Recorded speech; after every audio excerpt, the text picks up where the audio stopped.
There are many ways to improve bone health, and as you age, this becomes more and more important. Hi, I'm Rebecca Brayton, and welcome to WatchMojo.com. And today we're learning how and why to keep our bones healthy. How do you build and maintain healthy bones? First of all, you take care of good health in general, good nutrition, including calcium, including vitamin D, and obviously also doing appropriate exercise to both improve your bone strength, but also reduce the risk for fall. How can osteoporosis affect one's life? You know, it's a silent disease, so you're not suffering from that until you get the first fracture. When you got the first fracture, which could be a vertebral fracture, which could be a hip fracture, then it reduces your life expectancy.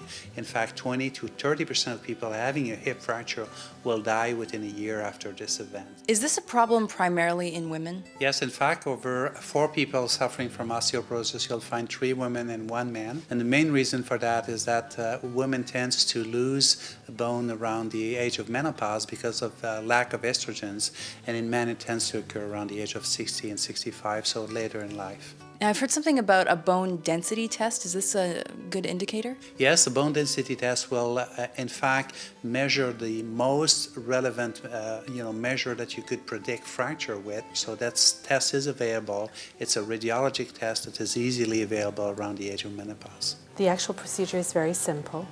We actually have to measure the site where we will put in the probe. Further to this, we will put gel, and we'll proceed in doing an ultrasound of the finger. The 3 best measurements out of 5 will result in providing us with a bone mass reading to ascertain if you have reached your bone mass peak for the age that you are at. The point of the test is to measure how much calcium is at that moment in the bone. Calcium is the essential nutrients of your bone. It gives a strength to your bone, and it's added to the collagen matrix in your bone, and it's improving the resistance to fracture. What are some good sources of calcium? The main source of calcium is the milk product and derivatives, and it's including about 80% of your calcium content daily. And how much calcium should we be eating each day? Usually we call about a serving, which could be a yogurt, could be a glass of milk, could be a portion of cheese, and usually you try to achieve 3 to 5 portions a day. Does this amount increase with age? Yes, in fact, it's more about 3 portions when you're younger,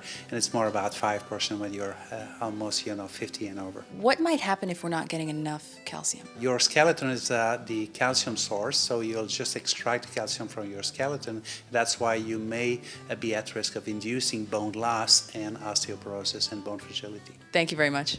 Thank you.